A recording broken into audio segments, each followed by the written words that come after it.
Sid Sriram, welcome to CNN News 18. Thank you. Thank you for having me. Sid, you are one of the finest singers that we have in the country today.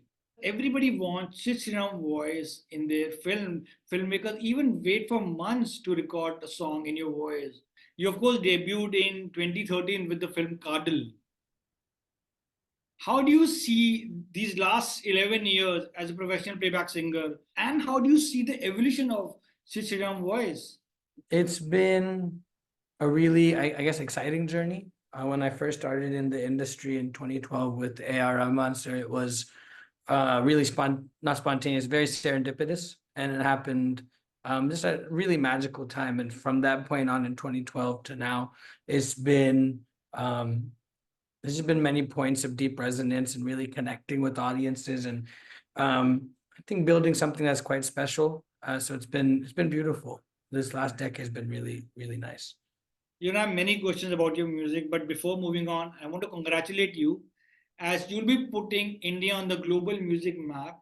As in April, you will be performing at Coachella Valley Music Festival. I have to say, it'll be treat for the audiences who will come and see Sid Sriram performance live on stage. What is the feeling right now, and how are you planning to perform at Coachella? I'm excited. It's going to be a special set.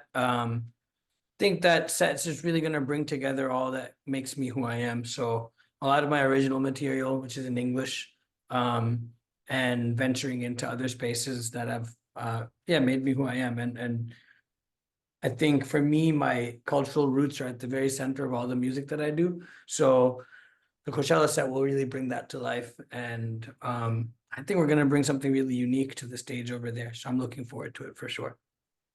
Sid, you are really music god's favorite child. You're a trained singer who started learning music at the age of 3. Your mom is a music teacher. You, of course, have learned Carnatic music. One just need to watch Sid Sriram Carnatic vocal recital to see your singing prowess. I was just watching it last night. So then what is your equation with a song, considering your vocal range? Is there anything that you find challenging when you go behind the mic? Definitely. I think from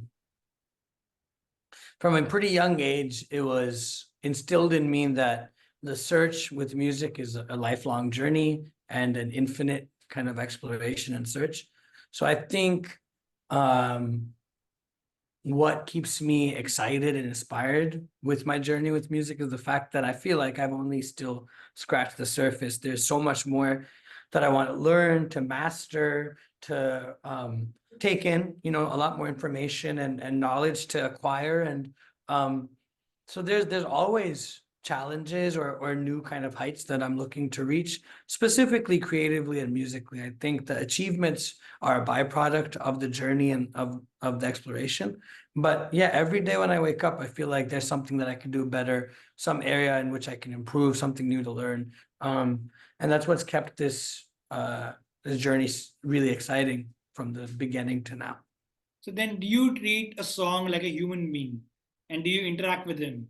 Is that how you approach your music? I like that way of thinking about it. I don't know if I've thought about it before in that specific way, but I do feel like a song is, I even feel like maybe it's beyond a human being. It feels like it's a manifestation of the divine in a way, a sonic manifestation of the divine. So I treat it with a deep respect, um, and magic. I think music is such a magical art form that we have, and we take it for granted because there's so much music all around us, and now it's so easily accessible. But if you really think about it, a song, coming together of melody and harmony and lyric and rhythm and everything, it's a magical experience. So I think I treat it like a divine kind of space, and give it that respect, that admiration, that immersion, and that surrender for sure. Sure. If I can be just genre specific, most of your popular songs are love song or sad love songs. Do you think that gives you an edge as a singer? And correct to say, Sid Sriram is voice is most preferred voice when it comes to romantic songs. Yeah, I mean, I think my voice, I've talked about this before, there's a certain kind of inherent pain in it. And I think that feeling really lends itself to heartbreak or romance. And but at the same time, I think not only necessarily romantic love songs, some of my biggest hits have been songs about, like there's a song in Tamil, Carnatic, which is about relationship between a father and a daughter. And so, really exploring the different bounds of what love is and the manifestations of it. But yeah, romantic songs have definitely, there's been a resonance there. I love singing them, I love performing them. So I think it's a good thing. You want to show your viewers that which love song you generally practice on? Sure. மறுவார்த்தை பேசாதே மடி மீது நீ தூங்கிடு இமை போல நான் காக்க கனவாய் நீ மாறிடு. Oh, cool. What a lovely voice. You know, you had a very auspicious start to your career as you sang the song Adiye for the Tamil and Telugu version of the film Kadal, Yes. which was released in 2013. Yep. The film was, of course, directed by Mani Ratnam and had music by AR Rahman. Do you think AR Rahman understands the real potential of your voice? Yeah, for sure. I mean, I think he imagined my voice in a way that no one else would have. He has continued to do that. Every time I work with him, he not only recognizes the potential, but he pushes the potential, pushes the bounds of where it can go. And he's really kind of put me in these musical contexts that are like Adiye, for example, was a first of its kind song. And the way that he imagined that whole thing and put that down and created that song is really it's just beyond special, there's no words. So I think he has pushed me to grow and to discover new aspects of my voice or my music in so many ways, for sure. What memories do you have of Adiye recording? I was in Boston. I was still finishing up in college at Berklee College of Music, and AR Sir was in Bombay. So we did a Skype session. My laptop was an old laptop, so the camera wasn't working. And yeah, it was just like this rapid fire Skype session where he kept throwing out ideas in real time. I was reacting to it, recording it, and he was able to capture the magic like in such an efficient, rapid, and just like clear way, So it was I'd booked the studio for 2 hours. There's someone who was supposed to record after me, or someone who was supposed to use that studio after me, but they luckily canceled. So in 4 hours, we finished the whole song. It was a really surreal experience. Can you give a few lines of Adiye? Sure. பல்லாங்குழி பத புரியல உன்னை நம்பி வாரேனே இந்த காட்டு பையன் ஒரு ஆட்டுக்குட்டி போல உன் பின்ன சுத்துறனே அடியே அடியே என்ன எங்க நீ கூட்டி போற. Oh, what a lovely voice. Some filmmakers wait for six months to record a song in your voice. Sure. One can easily see the gold standard of Sid Sriram vocals. But as an artist, what is the most important factor for you when you sign for a film? I just have to be able to relate to the song. If a song is something that I immediately feel that sense and like there's a spark in it, and that can be anything. It doesn't, it just depends on how I react to it. If I react to it in a way that gives me that spark, then I know that it's something I want to record. Doesn't matter if it's a small film, big film, just really like, does it inspire that reaction within myself? If it does that, then I'm always all in.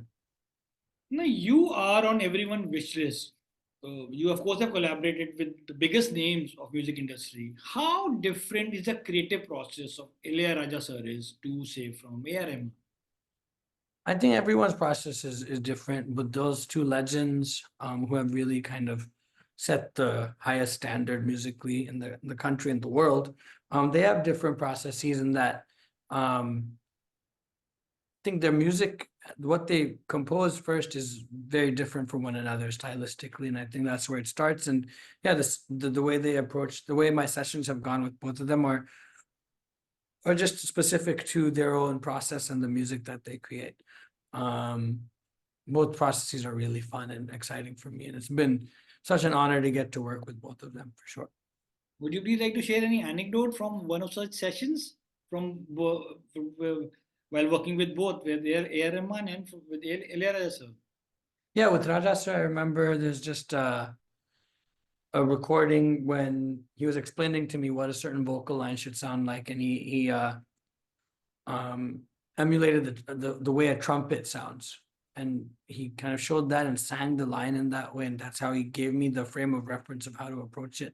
No one's ever done that with me before. That was really interesting, and it kind of gave me a three-dimensional view of how to sing that line.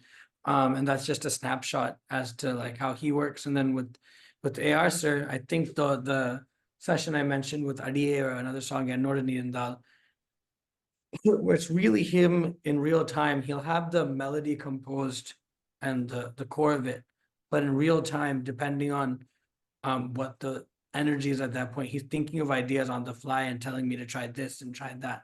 And it's very much like as he hears the thing that works, as he's thinking of that idea and throws it out to me, and I sing that, it's like, oh, this works. He immediately knows, and we just keep moving. So it's a very different process than I've actually from anyone else I've worked with, for sure. So then, which are AR Rahman's songs that you think have inspired you a lot or helped you in your singing? Was there something you grown up listening? Yeah, so I think the biggest piece that has always been a constant for me is the theme of Bombay. That one. So that melody, I remember as soon as I heard it when I was a kid, it just felt like something I'd heard, it felt like music that had been around for lifetimes and lifetimes, like, from the beginning of time almost. It was one of those melodies that just felt so embedded with the universe. And then that BGM after that comes and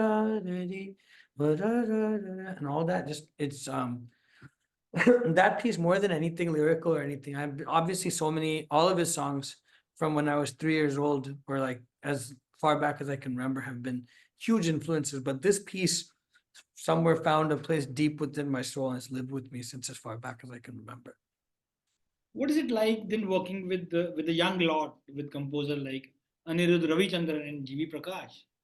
Yeah, it's great. I think uh like I said, I think each person I work with, no matter what the age group is, um or the level of like how many movies they've done, with anyone, especially like the youngsters, it's a spontaneous kind of meeting of creativity, and it's really fun. um and it's always cool to see what comes out of that. There's so many composers that have such a wealth of ideas and new perspective, and I think that's really exciting. Let's talk about your song from the film Pushpa. The song was, of course, called Srivalli, for which you bagged a Filmfare Award. And you actually sang that song for Telugu, Tamil, Kannada, and Malayalam version of the film. That's right. The music was given by DSP. Now, Pushpa 2 will be releasing in August later this year. Do you remember the song recording of Srivalli, and what was your first reaction or everyone's to the song when you heard it for the first time? So I went to DSP studio in Chennai here, and we just spent the whole day hanging out and having a good time. It was a very laid back, relaxed session, and through the day we kind of really he discovered new textures of my voice that he wanted to use and such. And I just remember it being like very a relaxed session. So because of that, we had a lot of fun, and that spirit kind of lives very vibrantly in that song. um and I do this thing where I don't really predict if a song is going to be successful or not or whatever. But also for me, working with Allu Arjun Garu I'm a big fan of his. So singing this song for that film, working with him for the second time was really cool. And to see the response for that song, especially how it's traveled across the whole country and across the world, has been really very inspiring. Are you part of Pushpa 2's music as well? That we won't know until the movie comes out. Then do you want to give a few lines of Srivalli? Sure. చూపే బంగారమాయనే శ్రీవల్లి మాటే మాణిక్యమాయనే చూపే బంగారమాయనే శ్రీవల్లి నవ్వే నవరత్నమాయనే. You have a huge fan base in America, which is beyond the diaspora audience. Do you see now an added or a new interest of the Western audiences in Carnatic music or music from India, especially after A. Rahman's Oscar win? Sure. I think it's been something that's gradually building for a while now. And it's definitely getting to that point of hitting a critical mass in the West, where there's a lot of interest and attention on India and art forms from India. I think for me, I feel like I'm an ambassador of not only Carnatic music, but Indian music and Indian rooted music, you know. So whenever I perform in the States or Europe or the UK, wherever actually, I feel like I'm really taking that and wearing it as a badge of honor. And I'm very excited for this next phase, you know, starting with Coachella, and everything that's after that, just to really continue taking this music and in a way that feels really authentic and sincere, and not playing to the cliches, you know, but doing something that feels very from the soul and taking that across the world. It's definitely a special time, and I'm excited to go forward for sure. Now, you of course have put Carnatic music on the world map today. You know, and I love how you explained ragas in one of your sessions that you were part of for the TED Talks. Would you please like to talk to us and explain the role of raga in music? And for you, you of course explained in that video raga Thodi, Kamboj, and Alaipaide. Yeah, Alipayade is in Canada. Yeah, I think the core concept of the raga for me in Carnatic music, and it exists in all classically based like Indian art forms, music forms. But for me in Carnatic music, the idea of the raga was the first thing that really captured my attention and my imagination. Basically, the way I look at each raga is like it's a universe, a melodic universe and world unto itself. And being a student of the form, there's thousands of ragas, and each one is very nuanced and specific to itself. And kind of almost like a human being, you know, where you're learning a person and their mannerisms and all the layers to their personality. That's what this melodic universe is like. And it's been understanding this core concept through Carnatic music has given me, I think, such a deep perspective on how I approach all music. And yeah, you know, today I was practicing singing the Raga Kalyani.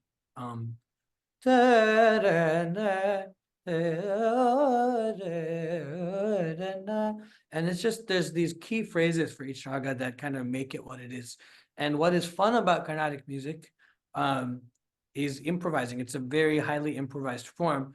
And you take a raga and you take these phrases that make a said raga what it is, and you get to tie them together like building blocks when you improvise. And it's the most intellectually stimulating while also being like something that really shakes the subconscious, you know, and in that way it's a very unique experience. And taking that and applying it to my Western forms of music or anything that I create, I think really been a key to my foundation musically for sure. So then do you think because of this expertise you have on of Carnatic music, that makes your creative process easy when you are singing in different languages, like in Marathi or in Malayalam? Yeah, I mean, I think this creative process and the rigor that I put into it over the years has given me a foundation that I'm operating from. So I always more or less feel like my feet are planted somewhere. So then I can go ahead and fly off into different spaces or languages, and I have my context pretty strongly set. Another great thing about Carnatic music is there's many compositions across all the South Indian languages. So when I'm singing a song in Telugu, even though I don't speak Telugu or that's not my mother tongue, I've had some experience through my Carnatic training singing these Tyagaraja songs and such. So I have some context for the phonetics of that language of Kannada, of Malayalam. Obviously, there's so much nuance to each language, so then you spend more time. And then extending that out to Marathi, like you mentioned, and honestly, I think I'm just a fan of music first.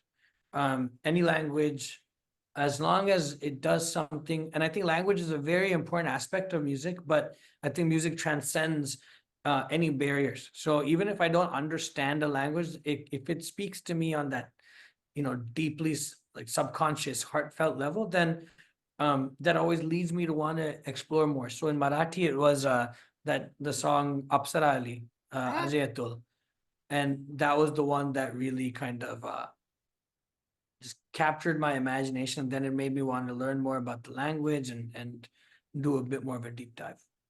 I was about to request you. You want to give us a few lines? What a lovely! I saw that video of yours. Was it Indian Idol where you were singing?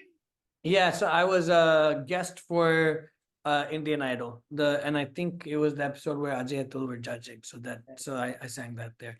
Komal kaya ki mohamaya unava chandana nale सोन्यात सजले रुप्यात भिजले रत्न प्रभात नुल्याली नटली थटली जशी उमटली चांदणी रंग महाली मी यौवन भिजली पाहून थिजली इंद्र सभा भवताली अप्सराली इंद्रपुरीतून खाली पसरली लाली रत्न प्रभात नुल्याली ती हसली गाली चांदणी रंग महाली अप्सरा आली. Wow, what a lovely voice! What a lovely voice you have. Sid, you also made a debut as a music composer with 2020 film Vana Vanam Kottatam. Kottatam, yeah. Vanam Kottatam. It's a six-track album. What kind of emotional journey you went through while working on the film music? The film was of course produced by Mani Ratnam. Yeah, so I think one of the main reasons that process was so fun and inspiring was because it was produced by Mani sir, and I got to learn a lot from him and have so many conversations as I was making the scratch tunes and starting work on different compositions. His guidance, but the interactions that I got to have with him were um, so deeply valuable. It's making music for a film for me, that was the first time I did it, and it's very time consuming, and two, it takes a lot of like you have to really be obsessing over that for a period of like a whole year, and it was a great challenge for me. It forced me to really, I look at any process as a way to just like sharpen my tools, and that process really sharpened my tools, made my process of creating music and recording music so much more efficient and so much faster. And yeah, many challenges along the way that I learned from and figured by working through said challenges, and because you're not just making music for yourself, but you're making it for specific context and situations. So it was a great learning experience for me for sure. Sid, I was reading this article in the Billboard magazine, which talks about the cover version that you did of Kendrick Lamar's song. Are you in talks, or is there a collaboration planned with Kendrick Lamar and Sid Sriram in future? It's something that I want to do. So it'll when it happens, the world will know for sure. But it's definitely, he's an artist that I'm inspired by, someone that I really respect, and I think that coming together of inspirations and my kind of approach to music with his and the different cultures that we come from, I think something really magical would come from that for sure. Now everybody wants to know when are we going to hear Sid Sriram voice in a Bollywood film, and are there any filmmakers whom you like to collaborate with, or composers here from Bollywood? I'm, like I said, I think when the right song comes my way that feels like really magical, then I'm gonna jump right into it for sure. I want to work with anyone that has a composition that just feels like it has that, and someone who thinks I can bring that to life, So I'm a fan of many different composers. And yeah, I think when the right situation, the right song comes my way, it'll be something really special. And that's the impact that I know I want to have when I take that step into Hindi films. I think Sid Sriram in a singing for us, it's Sanjay Leela Bansali film would be a treat for the fans because Mr. Bansali too have a good understanding of Indian classical music. Sure. I love his movies. Everything from what he gets from his actors to his set design and the art direction. It's really gorgeous stuff. So we'll see. Maybe that'll happen soon. The next film is called Lal Salam, which is slated to release on Feb 9. You, of course, have sung the song E Pulla. How has been the response to the song? And is that the song which is still part of your system? Or are you living with a new melody right now? Honestly, nothing new. Like I feel like I've been listening to like a lot of older music, Stevie Wonder, listen to the blues, listen to BB King, then also some MS Vishwanathan songs from like olden songs. It's been a lot of like throwback stuff that I'm on right now. And then a lot of Western classical music as well. Then obviously Carnatic music is a constant that I'm always listening to. So I haven't really been um listening to a lot of new music. There was one song from that film Animal, the la la la la la la la la. That one, when that came out, I was listening to that a lot. That from B Prak. Yeah, I like his voice a lot. It's very special. Would love to see maybe B Prak and Chicharam singing Collaboration. Yeah, that'd be together. awesome. Well, on that note, I want to thank you for taking time out and talking to me. Thank Best of you. luck and all the best. And we'll see, hoping to see you a lot more, many chart bursters from you, Sid. Thank you so much for your time. Thank you. Appreciate it. Have a good one.